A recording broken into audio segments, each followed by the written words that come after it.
You already got your shower in, didn't you? What's up, baby? Yeah, of course I did. That away. God. Oh, I love it. I'm reading it backward. That's why it took me a little while. Yeah, I don't understand why, this can't just show it the right way. I don't know. I don't know. I don't understand it. I'm just happy you're here. I'm happy you're here. I'm happy we're starting out baseball today. Thanks to everybody that is joining us today live or, maybe a little bit later down the road on however you consume your podcast or our YouTube channel. We really appreciate it. Couple of things. I'm wearing the Pirates hat today because it is Roberto Clemente Day.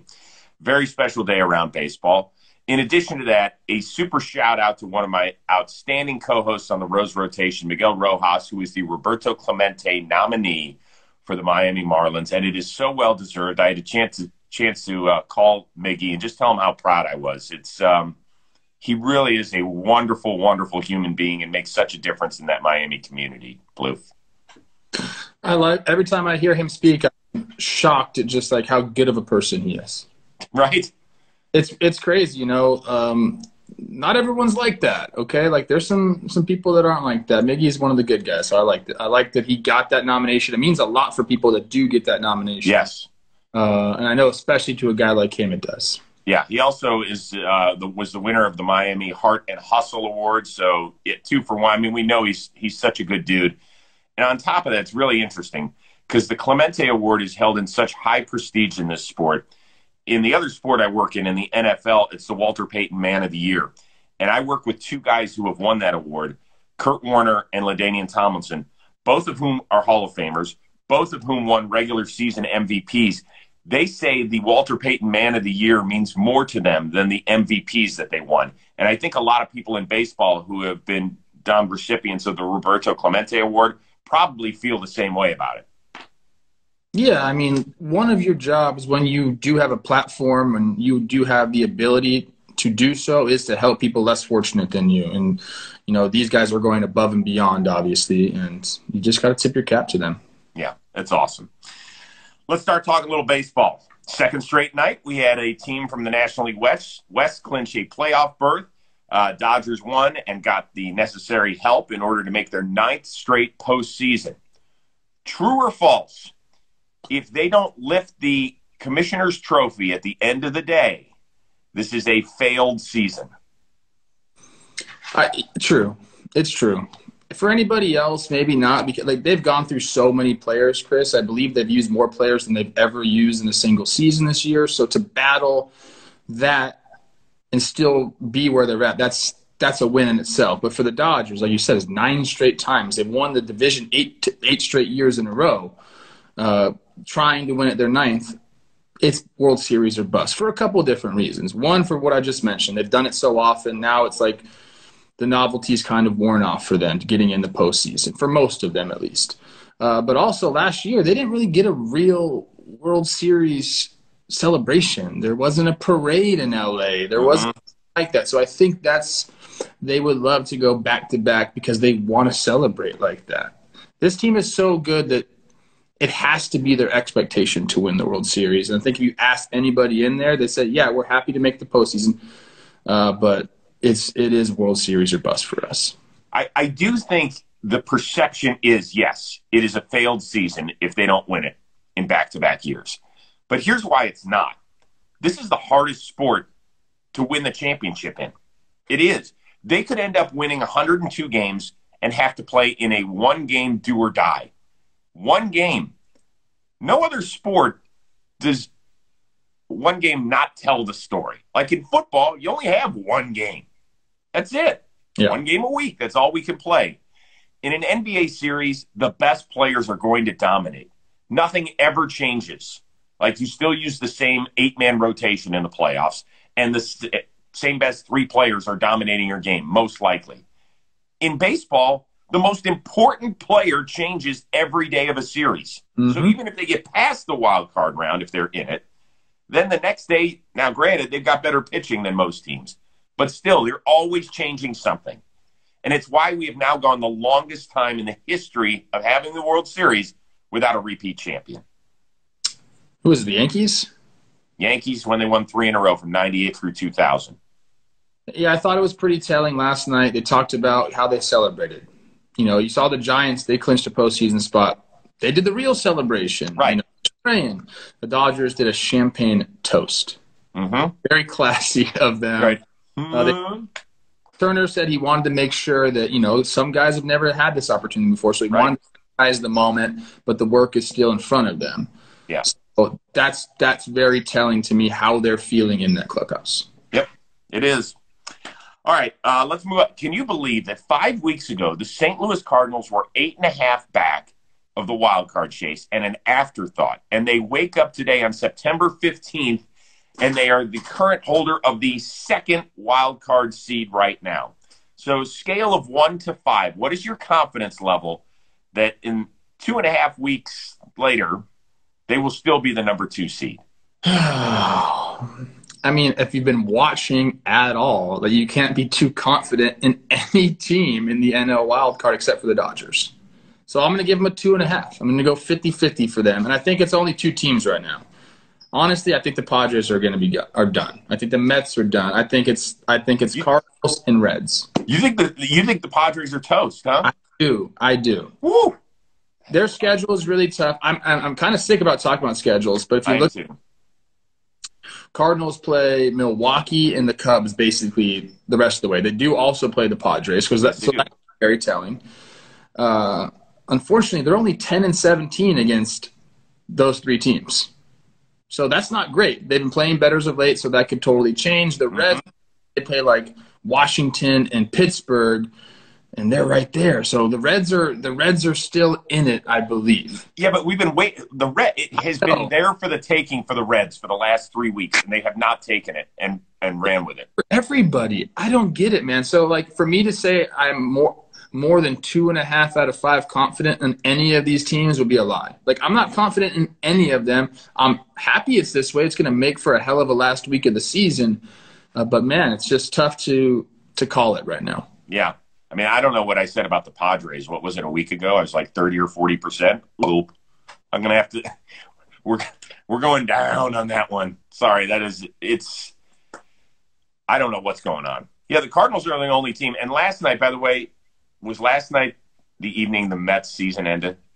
I've been saying they're dead for 2 weeks now, 3 weeks now. Dude, they had the bases loaded and Lindor up with 1 out, and Goldschmidt makes that amazing double play. Like, you could feel the season end on that play almost.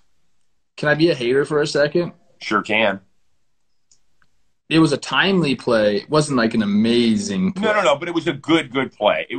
He's a very good defender, and my point is there was zero hesitation in what he was doing. He had thought the play through, and you know this, not everybody does. You're right. Well, Goldschmidt, Arenado, and Yachty, they obviously are going to make that play. They know that you can't get a guy in a rundown. Pilar did the right thing. I mean, I guess he could have held back a little bit closer to the bag, but you're supposed to take off right away in a situation like that. Totally. Very tough read for him. But, yeah, the Mets, they just have – I mean, there's been so many of these teams that just haven't snatched the opportunity. Yep. I would go 3 out of 5, I think, with the Cardinals. But it's funny because I know Ken Rosenthal just wrote a column on it, but we all kind of snickered when they picked up a pair of veteran lefties in Lester and Happ at the trade deadline. We're like, what are you guys doing? Like, you're trying to increase the average age on your team, or what's happening? All of a sudden, you get a couple of guys who have pitched in big games down the stretch, and oh boy, it's gotten interesting. Salvador Perez. Some people have said, why aren't you talking about him enough? We have talked about him occasionally, but now he really deserves it. Hit his 43rd bomb last night, helped the Royals destroy the A's yet again. God, I don't know what's happened out in Oakland. Now has 43 bombs. Mm-hmm. Only Johnny Bench has more in a single season by a guy who primarily played catcher. Where's Salvi in the AL MVP race right now? He's probably like 5th. 6, something like that. I mean, it's a very, very good season. There's just people that are having better seasons in front of him. That's not to take away from what he's doing. Mm-hmm. I've said for a long time, I think Salvi's going to have a statue outside of Kauffman Stadium. He's meant that much to the organization. If not a statue, without a doubt his number's getting retired. He might go, Chris, finish this contract out and then just become the manager. Like, that's how much he means to the freaking Royals. If he wants to do that, he can. You said a couple of home runs away from Johnny Bench for the all-time mark as a catcher. That's really cool for him. And Kauffman Stadium's not an easy place to hit a home run. It's not a launching pad. No, not at all. In fact, you get there and you're pissed that you're playing there, but he's made it seem really easy to this year. So we both agree Ohtani, Vlad, Simeon are all definitely ahead of him. Then you get into like who's been the best player on the White Sox? Like, they've all had guys have had really good seasons, but not MVP type-ish seasons. I would say it's possible Correa could be in that mix. Aaron Judge could be in that mix. Mm-hmm. So, yes, here's the interesting thing. The Royals have had one player finish in the top 5 of the AL MVP voting in the last 30 years. Do you know who it is? Brett Saberhagen? No, it's a good guess, but he's still playing today. Yes, but not with the Royals. Think about their good World Series teams. Well, yeah, I'm thinking Hosmer or Moose, but they didn't do it, so... Who's the other guy? Locane, bro.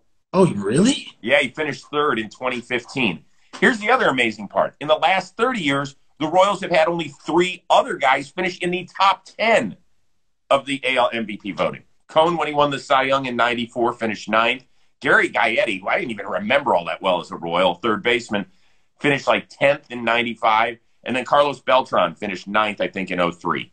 Okay. So they don't have a long history, at least recent history, of guys who have competed for this award. I think he finishes 5th, and it'll be a tip of the cap to that guy.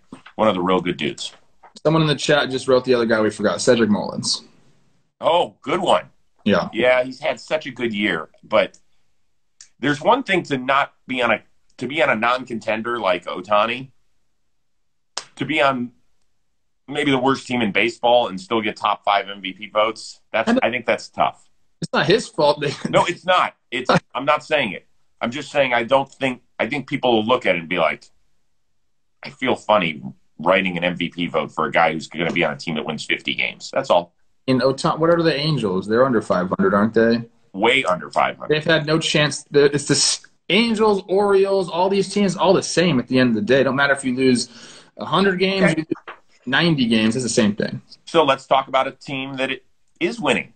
The Tampa Bay Rays just got their American League leading 90th win yesterday. Kudos to them. Will they be the American League favorite once October starts? They have to be. Oh.